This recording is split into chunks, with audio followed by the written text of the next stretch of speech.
So, we are starting with a new course, that is certificate course on technical digital skills. In this course, you will learn various aspects where you will not only enhance your technical digital skills, but at the same time you will be ready to analyze, keep record of, have the documentation of, when you are working in a company, there what the organizer wants, what the employer wants, what are the needs of users, you can go through with all those details. Okay, so we will start with the certificate course on technical digital skills. So today is the day one. On the day one, we'll be learning with parts of computers. See, we are going towards technical side. So now we should first understand what are the various components of it. उसमें कौन कौन से parts होते हैं जिनको हमको किस तरीके से यूज करना है, उनकी फंक्शनैलिटीज कहाँ है, वो दिखते कैसे हैं. So what we'll be learning in this particular certificate course is, first is what is computer, parts of computer, then knowing about your operating system and some of its utilities. फिर हम लोग workout करेंगे MS office, जिसमें हम word, Excel और power point सीखेंगे, both in basic version as well as some advanced concepts also. Okay, so अभी parts of computer में हम क्या सीखेंगे, जैसे कंप्यूटर सिस्टम जो है वो CPU, keyboard, monitor, printer, mouse, mic, speaker, scanner और भी बहुत सारे कंपोनेंट्स है उससे बना हुआ होता है. तो ये कंपोनेंट्स कौन कौन से, कहाँ है, उनकी फंक्शनैलिटीज क्या है. अगर हमारे पास कंप्यूटर सामने सिस्टम दिखाई देता है तो are we able to understand its parts, so that अगर हम पार्ट्स अंडरस्टैंड करेंगे तो ही प्रॉपरली उसके साथ वर्क कर पाएंगे, यूज कर पाएंगे. Then in Windows operating system या ऑपरेटिंग सिस्टम और उसकी यूटिलिटीज में हम बेसिकली देखेंगे उसके सारे कंपोनेंट्स को कि कौन कौन से कंपोनेंट्स हैं वहां पे. लाइक फॉर एग्जांपल डेस्कटॉप है, स्टार्ट मेनू है, डेस्कटॉप पे शॉर्टकट्स कैसे क्रिएट करने हैं. हमको कई बार समझ में नहीं आता है कि अपना जो डिस्क ड्राइव है उसकी कैपेसिटी कितनी है, कितना हम लोगों ने उसके साथ में वर्कआउट करना चाहिए. तो ये सारा हम लोग देखेंगे. फाइल्स लोकेट करने नहीं आता है, फोल्डर्स बहुत से समय क्रिएट नहीं करते आता है, कोई एक फाइल को दूसरी जगह मूव करना है तो कैसे करना है. हम लोग कैमरे में या फोन में फोटोग्राफ्स निकालते हैं, बट उसको अपने लैपटॉप पे या किसी के पेन ड्राइव में कैसे शिफ्ट करना है. आपकी कोई फाइल हम क्रिएट तो कर लेते हैं, but some day we want to search that file and we are not able to locate that file. So how you will locate that file in all the Windows versions. Then you can see your desktop. उस desktop पे आपको आपका खुद का कोई screen लगाना है, जिसको हम वॉलपेपर कहते हैं. या जब मॉनिटर या आपका स्क्रीन वर्क नहीं होता है तो बैकग्राउंड में स्क्रीन सेवर वर्क होता है, तो वो कैसे करता है, क्यों उसके स्क्रीन सेवर हमने यूज करना चाहिए, हमारे सिस्टम का डेट और टाइम हमने कैसे सेट करना चाहिए. देन कौन कौन से टूल बार्स हैं. अगर मेरे कंप्यूटर का कोई फोल्डर है जिसमें मैंने डेटा रखा हुआ है and I want to share that folder with some other person, तो वो कैसे मैं कर सकती हूँ.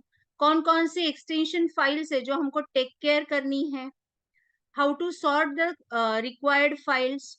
और बहुत इंपॉर्टेंट बात होती है कि जब हम डेस्कटॉप पे काम करते हैं, फोन पे तो ठीक है हम लोग फिंगर्स मूव करके स्क्रीनशॉट ले लेते हैं, but how to have a screenshot when we are working on Windows operating system, तो वो भी हम लोग यहाँ पे देखेंगे. Then while we are working with MS Word, in basics we will see what is the various what are the various components of your MS Word environment. उसमें word का प्रोसेसिंग किस तरीके से होता है, कॉमनली डॉक्यूमेंट्स ओपन करना, close करना, save करना, टेक्स्ट क्रिएट करके उसको कैसे हम मैनेज करते हैं, टेबल को कहाँ से फॉर्मेट क्रिएट और मैनेज किया जाता है, that we will see in basics. In Excel basics, we will see how we will enter and validate our data, manage our data in terms of data editing is concerned. Plus कुछ functions जो basic है उसको हम कैसे use करेंगे, उनको proper presentable form में लाने के लिए how we will format that data, some printing related options we will see that, charts कैसे डेवलप करना, और उसके रिलेटेड एक case study I will take so that you will have a hands-on experience on working with MS Excel in basics. Normal power point हम सब use करते हैं, but power point का एनवायरमेंट अपने नीड के हिसाब से सेटअप करना, उसको डिजाइन करना, खुद की स्लाइड्स की थीम्स बनाना और उसको अप्लाई करना. जनरली हम अपने बुलेट्स खुद भी बना सकते हैं, तो वो बुलेट्स कैसे बनाना, वर्किंग विथ ऑब्जेक्ट्स जो अलग अलग कंपोनेंट्स हैं अपने माइक्रोसॉफ्ट पावर पॉइंट के, तो उनको कैसे यूज करना और उसको एनिमेशन कैसे देना अलग अलग सेपरेट कंपोनेंट्स को, ताकि हमारा प्रेजेंटेशन जो है वो सेल्फ एक्सप्लेनेटरी दिखे और साथ ही साथ वो इस तरीके का दिखे कि like it is a movie or some animated thing is working out. Next, in MS Word, you will have in advanced, हम अपने separate pages पे हमको काम करते आता है, but in general, if we want to work on a book, so जैसे अभी 50 पेजेस का आपके पास कंटेंट है, बट उसको बुक फॉर्म में कैसे वर्कआउट करना, how to have the sections, how to have the headers, footers, how to manage the margins of a book, वो सारा हम यहाँ पे सीखेंगे from creating a book from the pages. आपको खुद का लेटर हेड कैसे बनाना, खुद की टेम्पलेट्स कैसे बनाना, वो हम सिखाएंगे. देन मेल मर्ज कैसे करना, एक ही लेटर एक से ज्यादा लोगों को एक साथ में इस तरीके से भेजना कि इंडिविजुअल को लगे कि ये लेटर मेरे लिए ड्राफ्ट किया गया है, तो वो मेल मर्ज कैसे वर्कआउट करना. एक से ज्यादा डॉक्यूमेंट्स को एक साथ में कैसे कोलैबोरेट करवाना, मल्टी पेज डॉक्यूमेंट्स हैं तो उसको कैसे मर्ज करके उसके साथ में काम करना. वर्ड के जो सेटिंग ऑप्शंस है जो बहुत इंपॉर्टेंट और क्रिटिकल होते हैं, वो कैसे हैंडल करना, because if you are handling the word options very well, you can manage any of the page, any of the content of the MS word file in a very good way. Then document की properties क्या किस तरीके से set हुई है और उसके related हम लोगों को क्या इंफॉर्मेशन है, कौन से रेस्ट्रिक्शंस दिए हुए हैं, कौन से रेस्ट्रिक्शंस हम पोज कर सकते हैं, वो सारा हम यहाँ पे सीखेंगे इन MS वर्ड एडवांस. फिर MS एक्सेल एडवांस में हम लोग सीखेंगे कुछ फंक्शंस हैं, जैसे आपने बहुत सारा बल्कि डेटा बना लिया और उस बल्कि डेटा का आपको कैटेगरी वाइज या समथिंग ग्रुप वाइज आपको टोटलिंग चाहिए या उस ग्रुप वाइज उसको मैनेज करना है, तो वो कैसे करेंगे, बिल्ट इन फंक्शंस कौन कौन से हैं, और मैन्युअली अगर हमको करना है तो वो कैसे हैंडल करेंगे, वो हम देखेंगे. उसके बाद आपको कई बार ऐसा होता है कि हम लोग जब कुछ कंटेंट्स टाइप करते हैं, तो we want that when you are typing the contents, can we have the drop down arrow so that just by selecting in Excel contents get filled, तो वो कैसे वर्कआउट करना है वो हम आपको सिखाएंगे. Then we'll work on pivot tables, that is a very very important utility when we are working with MS Excel. उसके अलावा आपके बहुत सारे फंक्शंस ऐसे हैं जो आपके डेटा को statistical analysis, research oriented analysis के लिए बहुत सपोर्ट करते हैं. And some of them are like if, SUMIF, round, vertical lookup, horizontal lookup and many more. इसके अलावा एक्सेल आजकल हर जगह यूज होता है, बट एक्सेल में डेटा इंपोर्ट करवाना और एक्सेल से डेटा किसी और जगह एक्सपोर्ट करवाना, वो कैसे किया जा सकता है, दैट वी विल सी. और हम कुछ स्टैटिस्टिकल फंक्शंस लेंगे जो आपके रिसर्च या इन फ्यूचर लगने वाले आपके स्टैटिस्टिकल एनालिसिस के लिए हेल्पफुल रहेंगे. So this will be covered in your MS Excel Advanced. Then in MS PowerPoint, अभी आपको बेसिक पावर पॉइंट वर्कआउट करते आएगा, तो how to handle with the hyperlink so that your that presentation is so impactful कि आप directly एक slide से दूसरे स्लाइड पे कैसे जंप आउट कर सकते हो, या कैसे स्लाइड्स को लिंक कर सकते हो, या कौन सी स्लाइड कब दिखानी है, वो आप वर्कआउट कर सकते हो. तो that we will learn in hyperlinks and action buttons. Then many a times we need to embed movies and sounds in our presentation. So how to work with that movies and sounds, we'll see to that. Then slide wise और paragraph wise और object wise हम लोगों को animation देते आता है और slide का ट्रांजिशन सेट करते आता है विथ अ ऑटोमेशन मोड और अ मैनुअल सिलेक्ट मोड. तो वो भी हम यहाँ पे सीखने वाले हैं. बहुत ज्यादा इम्पोर्टेंट टॉपिक जो मुझे लगता है पावर पॉइंट प्रेजेंटेशन में, वो है स्लाइड मास्टर. आप आपके हिसाब से पूरा का पूरा थीम पहले ही डिजाइन करके रख सकते हो. जैसे कि आपने ऑब्जर्व किया होगा, मेरे स्लाइड पे स्किल डेवलपमेंट सेल का लोगो है, हेडिंग का फॉर्मेट है, हेडिंग के फॉर्मेट का एक पर्टिकुलर फॉन्ट स्टाइल है, फॉन्ट कलर है, फूटर में डेट, नाम, सर्टिफिकेट कोर्स का नाम आ रहा है, और राइट हैंड साइड पे कॉलेज का लोगो आ रहा है. तो मैंने ये हर स्लाइड पे कॉपी पेस्ट नहीं किया है, मैंने मेरी एक थीम बनाई है जिसको मैंने यहाँ यूज किया है. तो वो कहाँ से किस तरीके से हमने स्लाइड मास्टर में क्रिएट किया है, दैट आई ट्रेन यू. और अपना एक शो कैसे हम सेटअप कर सकते हैं, so that if you are not physically there yet you want to execute that show, you can go for it. So now we will be working with parts of computers. So you can observe कुछ सालों पहले तक के आपको एक right hand side में एक screen दिखाई दे रही है जिसमें एक बल्कि मॉनिटर दिखाई दे रहा है, एक लंबा बॉक्स दिखाई दे रहा है. इस तरीके के सेपरेट कंपोनेंट्स आपको विजुअलाइज होते थे. आज ये सीक्वेंस आप लेफ्ट हैंड साइड में देखिए कितना मॉडिफाई हो चुका है, कितना चेंज हो चुका है, कितनी वैरायटी ऑफ कंपोनेंट्स में स्प्लिट अप हो चुका है. सो अभी हम जब कंप्यूटर सिस्टम के बारे में बात करते हैं तो it is not restricted to the physical form on that will be working with your either desktop और laptop. It has gone beyond that. हमारे पास जो हमारे स्मार्टफोन्स है, indirectly they are also the computers. They are having their own processor, their own power on mode, their input output devices, their storage medium, their pointing devices. तो ये सारा उनके इसमें है. सो यहाँ पे आप लोग ऑब्जर्व करोगे कि स्पीकर है, सिस्टम यूनिट है, स्क्रीन है जिसको हम मॉनिटर कहते हैं, स्पीकर्स है, देन माइक अलग से है, माउस, कीबोर्ड है. अगर हम लैपटॉप की तरफ देखेंगे तो वो सारा एक ही सिस्टम में एम्बेड रहता है.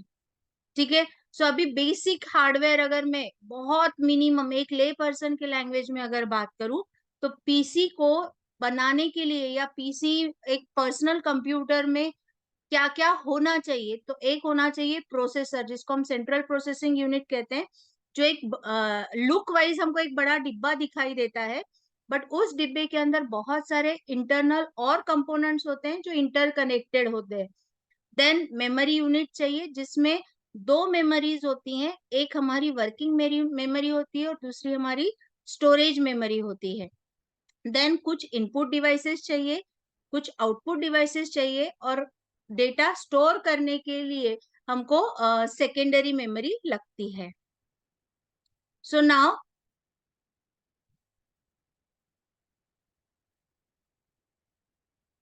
Here you can see the parts of computer. जो मैंने पहले एक बोला था आपको, central processing unit, that is CPU. तो सीपीयू को ना जैसे ह्यूमंस का ब्रेन होता है जो एनालाइज करता है कि ये क्या है, कहाँ से आया है, तो एग्जैक्टली वैसे ही पर्टिकुलर सेंट्रल प्रोसेसिंग यूनिट ये एनालाइज करता है कि आपने जो भी इंस्ट्रक्शन दी है वो इंस्ट्रक्शन सही है क्या, उसके रिलेटेड मुझे क्या काम करना है, किससे काम करवा के लेना है, मैंने आउटपुट दिखाना है तो कहाँ पे दिखाना है.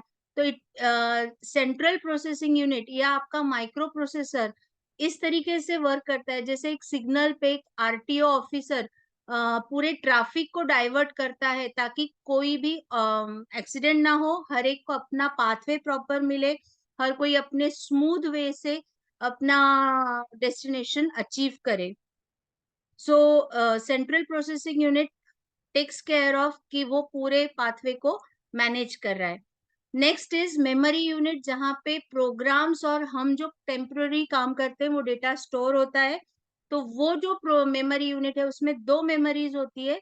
एक रोम नाम सुना होगा आपने, जिसको हम कहते हैं read only memory. As the name suggest, ये जैसे हम कंप्यूटर परचेज करके लाते हैं तो उसमें जो आईसीज होती है वो आईसीज में पहले से ही जब परचेज करोगे तब मैन्युफैक्चरर ने उसमें पहले से ही वो डेटा लिखा हुआ होगा। सो वो रीड ओनली मेमोरी है जिसमें आपका सारा डेटा स्टोर्ड रहता है। Everything is managed in the proper वे।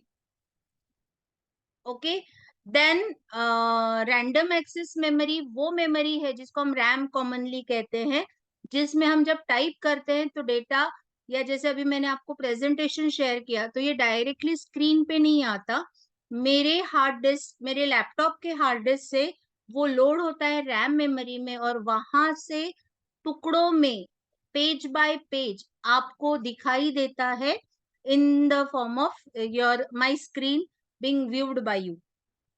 ठीक है, तो ये है random access memory. Read only memory जो रहता है वो लाइन चले जाने के बाद, सिस्टम ऑफ करने के बाद में भी आपके सिस्टम को बूटेबल बना के रहता है। और यहाँ पे जो रैंडम एक्सेस मेमोरी है, रैम मेमोरी, उसमें आप जो डेटा स्टोर करते हो वो लाइन चले जाने के बाद, आज के कुछ अपडेटेड वर्जन्स में वो डेटा थोड़ा समय तक होल्ड रहता है, बट अगर लॉन्ग स्पैन हो गया तो वो डेटा चला जाता है। Then some input devices, here you can see keyboard, mouse, joystick एक है, माइक्रोफोन है, वेबकैम है, स्कैनर है, और बहुत सारे इनपुट डिवाइसेस है। तो अभी यहाँ पे इनपुट डिवाइसेस में आप ऑब्जर्व करोगे कि आप जो कंप्यूटर को कुछ भी प्रोवाइड करना चाहते हो या यूजर से एज अ वर्क करने के लिए कुछ डेटा कैप्चर करवाना चाहते हो through any medium, so that medium is called as input device. जैसे अभी आपने यहाँ पे कीबोर्ड देखे, आपको वेरियस शेप्स के कीबोर्ड दिखाई दे रहे हैं। तो कुछ कीबोर्ड्स ऐसे हैं जो फ्लैट है, प्लेन है, कुछ पॉकेट साइज के, कुछ फोल्डेबल है, कुछ इस तरीके से अरेंज्ड है ताकि आपके जो हाथ की फिंगर पोजीशन और पाम पोजीशन है उसको कंफर्टेबल पोजीशन में रखते हुए आप आपका वर्क कर सकते हो। तो ऐसे कीबोर्ड्स को कहा जाता है, they are categorized as traditional keyboards, flexible keyboards, ergonomic keyboards. ये एर्गोनॉमिक कीबोर्ड्स बहुत सारे कंपनीज में बहुत यूज में आते हैं क्योंकि वहां पे बहुत कंटिन्यूअस डेटा एंट्री जॉब होता है। तो वहां पे अपने दोनों हाथ को कंफर्टेबल पोजीशन में रखते हुए आपके जैसे रिक्वायर्ड सीक्वेंस ऑफ बटन्स है, आप यहाँ पे ऑब्जर्व करोगे जैसे रिक्वायर्ड सीक्वेंस ऑफ बटन्स है वो बटन्स के यूज के हिसाब से वो वर्क होता है। कुछ इस तरीके के पीडीए कीबोर्ड्स भी होते हैं। So what is a keyboard now? Keyboard is an input device that contains keys to enter the data and instructions into a computer. कुछ और वैरायटी ऑफ कीबोर्ड्स भी आप लोगों के सामने रख रही हूँ। गेमिंग आप लोग खेलते होंगे तो ये देखिए, ये स्पेसिफिक गेमर्स के कीबोर्ड्स है जहां पे सारे फंक्शन कीज नहीं रहेंगे, उस गेम के रिक्वायर्ड जितने कीज रिक्वायर्ड है बस उतना ही आपको वो कीबोर्ड सेट में मिलेगा। प्लस कुछ कीबोर्ड्स मल्टीमीडिया एनेबल्ड होते हैं, तो मल्टीमीडिया के रिलेटेड वॉइस रिकॉर्डिंग करना है और कुछ एनहांसमेंट दिखाना है, कॉन्ट्रास्ट, ब्राइटनेस, और कुछ वीडियो या ऑडियो रिलेटेड इफेक्ट्स क्रिएट करना है, तो उनके भी डेजिग्नेटेड कीबोर्ड्स आते हैं। यहाँ पे एक स्क्रीन में आपको दिखाया जा रहा है कि एक कीबोर्ड में देखिए फंक्शन कीज हैं, कुछ कीज हैं जिनको हम कंट्रोल कीज कहते हैं, कुछ कीज हैं जिनको हम नेविगेशन कीज कहते हैं। आपको एक न्यूमेरिक कीबोर्ड दिखेगा जिसमें हम सिर्फ नंबर्स टाइप कर सकते हैं। तो अगर आपको रिकमेंडेड ये रहेगा कि अगर आपको सिर्फ जैसे एक्सेल में काम करना है और जहाँ पे सिर्फ आपको नंबर्स के साथ वर्कआउट करना है, तो you go for this type of part of your keyboard. ठीक है। और जब हम कहेंगे आपको कि कंट्रोल कीज के साथ काम करना है, तो कंट्रोल कीज कौन कौन सी आती है? Shift, control, alt. ठीक है। और टैब की भी एक आती है जिससे आप कंट्रोल कर सकते हो, जैसे मूवमेंट नेविगेशन के हिसाब से वो यूज होती है। देन आप लोगों के लिए कुछ कीज ऐसी हैं जो टॉगल कीज है, यानी एक बार प्रेस किया तो एक ऑप्शन रन होगा, फिर से उस की को प्रेस किया तो दूसरा ऑप्शन रन होगा, जैसे कैप्स लॉक की है, नम लॉक की है। तो ये अपने आप को टॉगल करती है कि एक बार अगर आप प्रेस करते हो तो उसके करंट स्टेट के हिसाब से वो एक एक्शन परफॉर्म करेगी। अगर आपने फिर से सेम की को प्रेस किया तो वो टॉगल हो जाता है टू अदर फॉर्म। ओके। कुछ कीबोर्ड्स आजकल ऐसे भी आए हैं जिनको आप प्रोजेक्टर जैसा यूज कर सकते हो और एक सरफेस पे उन कीज के साथ आप पंचिंग करके काम कर सकते हो। कीबोर्ड्स के अलावा mouse is a very useful device जो अभी हम लोगों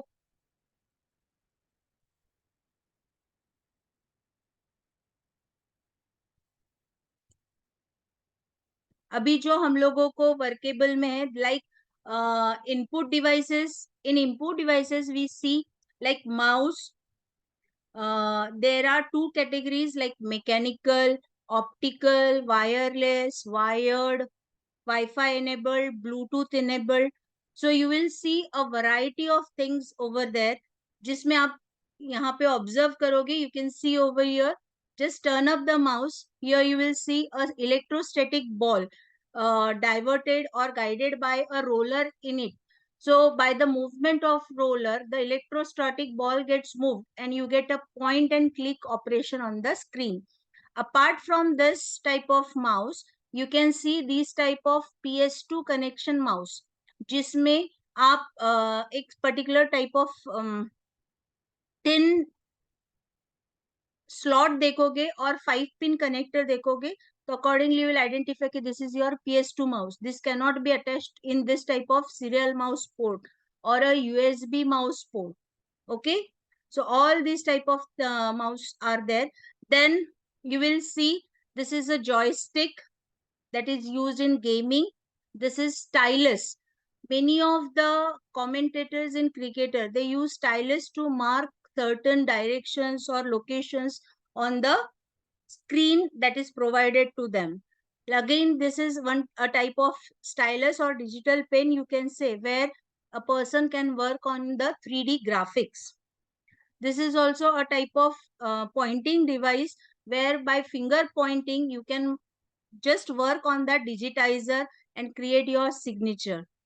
This type of point is also there where earlier mouse were not that much functional. So using this on point keyboard pointer, you could point and click the operations. Now there are some other scanning devices like optical scanners, card readers, barcode readers, and CMRs. So like in a few banks, just you deposit the check in a machine and the amount written on your check gets deposited in your account. So how does it happen? Because there are some devices like MICR, magnetic ink recognition device. So that device sends out what is the data written on your check, and accordingly it converts that handwritten data into digitized, or you can say computer editable words or numbers, and according to that number, that amount on that date is transferred to the bank account. There are various this type of cards which can be punched. This type of barcode scanner can be viewed almost in all shopping malls, grocery shops. They are easily available. Some more scanners or scanning devices that we can attach to our computer system are like these digital cameras or video cameras. Now we'll see some output devices. See, this is laser printer where we get the print in a non-impact form, and that print is created by dropping of uh, black carbon particles on the page by hitting a laser beam. So that's why the technological name is laser printer. On this particular type of printer, it is having a technology where we scratch a head over a ribbon or uska impression is created on the paper. So this type of mechanism is created in impact printer, and its category is dot matrix printer. Okay, this type of printer, it is having a cartridge of ink bottle set, and depending upon the information provided from the CPU to the printer, how the image is to be generated or how the contents are to be spread, those ink droplets are dropped on the paper and it is worked out.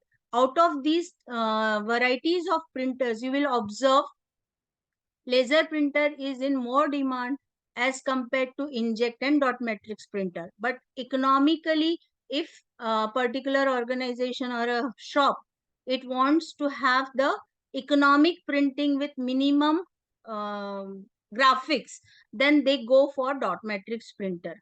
Okay, same is for monitors. You will see some wide range video type monitors are there. Some are LCD monitors. These days LED monitors are also available. So as the variety of technology has upgraded, you will see that is reflected in the size, shape and functionality of the monitors also. These are some of the storage devices. The data that we store on the hard disk looks like this. This is the backside of the hard disk, where you see these are the set of 3 platters placed over one another with the head reading and writing on it. Okay, some of the devices, they have this type of SD cards where you store the data additionally or read the data through the card reader in your computers. Apart from this, there are some zip disk, floppy disk, pen drives, CDs, DVDs, Blu-ray disc, and many more such storage devices. Nowadays, data is available in terms of cloud also, where your data is located remotely and you can access worldwide. So this type of devices are available with a computer system. Last one, very important. If you are having a desktop computer, then you will find this particular component that is called as power supply, where you will find all the components of your computer system are attached to it, where the disk drive connectors, motherboard connector, power supply fan, power switch, input voltage, everything is power plugged over here. Okay, this particular equipment is responsible to carry the voltage from the main switch to pass it on to the motherboard, and through motherboard the system is in on state. Many a times what happens, if you are working on a desktop, this 3-pin plug is your power plug. Okay, so if you are not putting or the plug in a proper way, or there is some loose connection in between, so you will find कि आपका वो जो system है, that system is not working properly. Sometimes it may happen you this is a black switch over there, where it is like कि up your that switch is in either on mode or off mode. So though you have put it on the system, but if this particular switch is in off mode, your system will not work properly. Okay, so these are the cable connectors which are attached to your various parts of computers, various devices, some input devices, some output devices, and they are attached with motherboard, and the devices are also attached with motherboard. So directly and indirectly, they work in hand to get your system work properly and efficiently. So these are some of the references where some of the images are being taken. Okay.